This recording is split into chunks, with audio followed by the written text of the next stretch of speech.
Assalomu alaykum hurmatli hamkasblar. Yaqinda qor yog'di, hammanglar bilasizlar, kuni bo'yi. O'sha kuni men sulov to'p qo'ygandim. Ishga chiqishga majbur bo'ldim. O'zi chiqqanman keluvdi. Qisqasi ishga chiqdim. Kuni bo'yi ishladim. Juda ham og'ir. Qor yomg'ir, qor buralab yog'yapti, uni ustiga sirpanchiq. Yo'llarni chidab bo'lmaydigan darajada opasniy. Qisqasi o'sha kuni yanglishmasam Yujniy vokzalda balonim bo'shab qoldi. Bo'shab yarimga bo'shadi, slabiy bo'lib qoldi. Amallab 5:40gacha kelib oldim. 5:40gacha hokimiyatgacha keldim shekilli. Farqatskidan o'tgandan bunday biyotimlar. O'sha yerga keldim, undan u yog'iga pishkom keldim. Nazarbeyning mostiga. Meni uyim Nazarbeyda, Tannovda turaman. O'sha shu tomondan keldim, где-то 12 kilometr Farqatskidan. Kelyotgandim, yo'lni chetida Nazarbeyning mostiga kelganda ozgina yurib bitta ikkita ostanovka o'tgandan keyin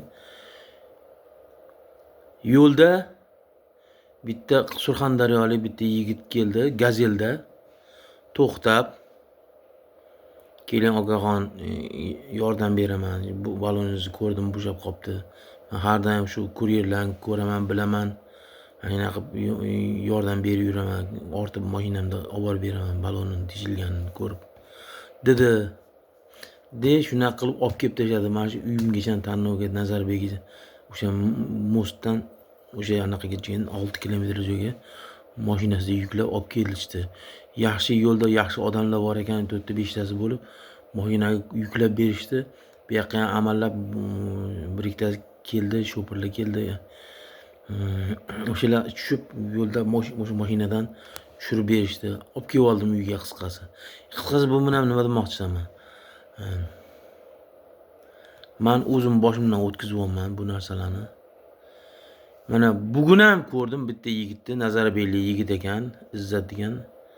U ham hozir gruppamizga qo'shildi. Shu yigit ham skuteri batareykasi tugab qolgan ekan. Ancha yo'ldan peshkom yurib kelayotganini Farqatskiy atroflarida ko'rdim, gaplashdim. Qisqasi bunaqa holatlar juda ko'p skuterlarni ko'ryapman. Juda ko'pini ko'ryapman. O'sha teshilib, buzilib, ko'chalarda qolib ketishyapti. Qiyinchilik ahvolda. Qo'ldan kelgancha hol ahvol so'raymiz. Men shaxsan o'zim borib so'rayman.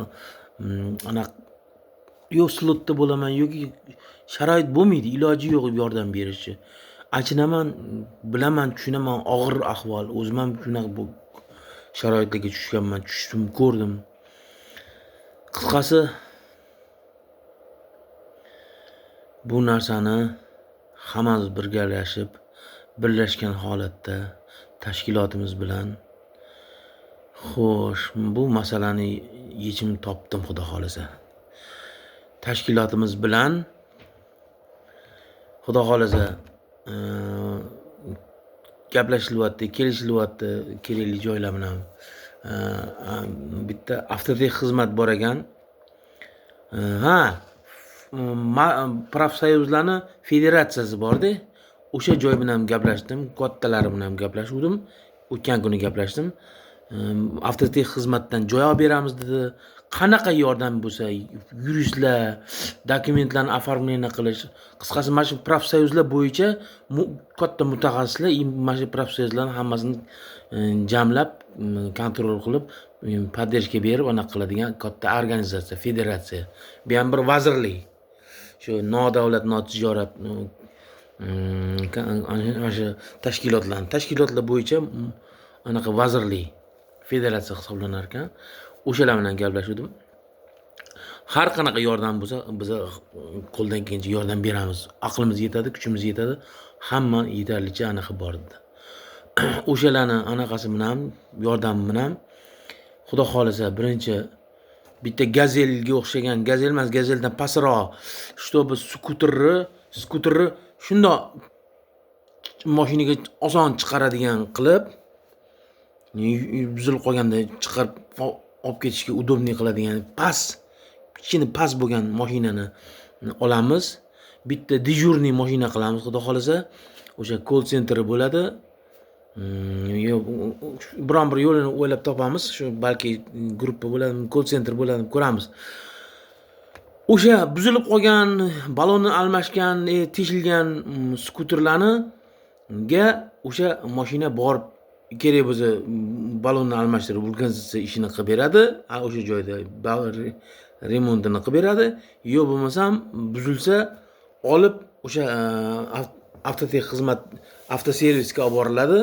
Servisga olib borgandan keyin remont qilinadi. O'sha как положено o'sha kuryer borib o'sha remont haqqini o'sha narsani berib, yana bir narsani yaxshilab tushuntirib qo'yay. O'tga borgandan keyin servisdagi narxlar mana sizlar hozir mana bunaqa qilib 60 ming, 80 ming, 100 ming qilib yurganday bo'lmaydi. Remont tekin bo'ladi. Mana bu anaqa zapchastlarni men shaxsan o'zim hozir men Xitoy bilan gaplashyapman. Birinchi qo'ldan olamiz. Misol uchun 5 mingmi, 10 mingmi ish qilib arzon bo'ladi. Hamma narsani arzon qilib balonni aytdim o'tgan videoyimda. Balon 10 ming so'm ekan. 10 ming so'mda kelar ekan Toshkentga. Toshkentga kelar ekan 60 mingdan sotishyapti. O'sha 10 mingmi? Mayli 1-2 ming qo'shiladi. 12 mingdan qilib Toshkentda o'sha servisda qo'yib beriladi. 12 ming, ya'ni svet-pivetlar, balobatlar o'shani hisobini, anaqalarning hisobini olib o'shanaqa qilinadi.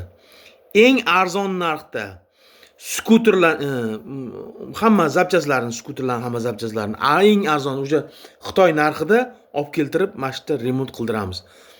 Remont qilib berish tekin bo'ladi kuryerlarga, tashkilotimiz a'zolariga. Xo'sh, birinchi. Ikkinchi, xudo xolisa 5 ta 10 tagacha harakat qilaman. Boshida endi bitta, ikkita bo'lar balki. Sekin-sekin ko'paytiramiz. 10 ta, 20 ta atrofida skuterlarni tayyor qilib taxlab qo'yiladi. Anaqa nima qildim? 5 ta menimcha yetsa kerak. 5 ta yetsa kerak. Har kuni buzilmaydi-ku, har kuni anaqa bo'lavermaydi.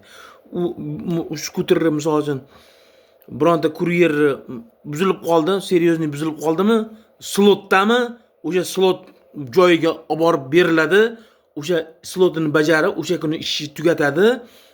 Shtrafga tushmasdan, o'sha anaqa qilmasdan, tushgandan keyin sirraz qaytib kelib, o'sha skuter bilan kelib bazaga keladi, o'sha avtotex xizmatga. U ketganda mashina borib anaqa qiladi-ku, misol uchun bu skuterni olib borib beradi-ku. Skuterni minib ketasizlar, sizlarni skuteringlarni olib remontga olib ketishadi.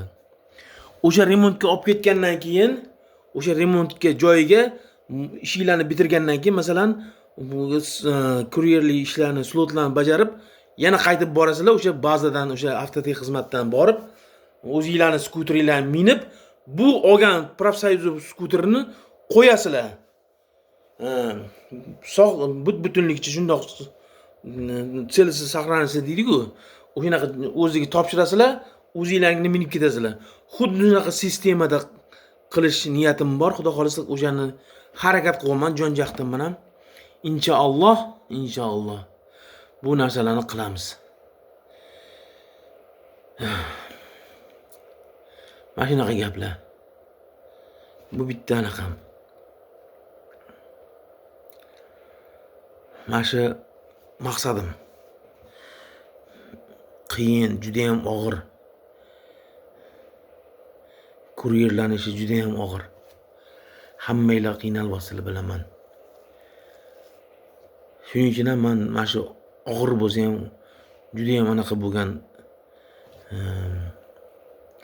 mana shu tashkilotni tuzish uchun yuguryapman. kerak bo'lsa mablag' sarflayapman, kerak bo'lsa vaqtimni ajratyapman.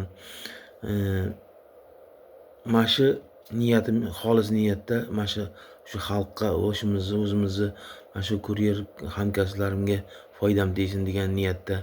Agar men mana shu narsalarni bilaman, qo'limdan keladi, mana shularni qilmasam ham, endi ertaga Xudoning oldiga borganda nima deydi, ertami indimi Xudo biladi unisini. Nega senga aql berdim, nega senga anaqa berdim, nega shu narsani o'ylab, shu narsani harakat qilmading deb so'raganda men nima deb javob beraman? O'shani o'ylayapman. Shuning uchun o'sha xolis niyatda mana shu tashkilotni tuzib, mana shu hamkasblar sizlarga yordam berish maqsadidaman. Uni to'g'ri tushunasizlar, meni podдержка qilib, qo'shilib mana shu tashkilotimizni yurgizamiz. Hammamiz birlashamiz. Qisqasi, mana shunaqa gaplar.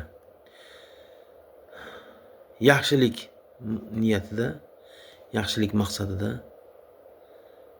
bir-birimizni qo'llashimiz kerak bo'lsa. Chunki birlashgan o'zar, birlashmagan to'zar deydi-ku. Mana shunaqa gaplar. Sog' salomat bo'linglar, omon bo'linglar. Yaxshilikda ko'rishguncha.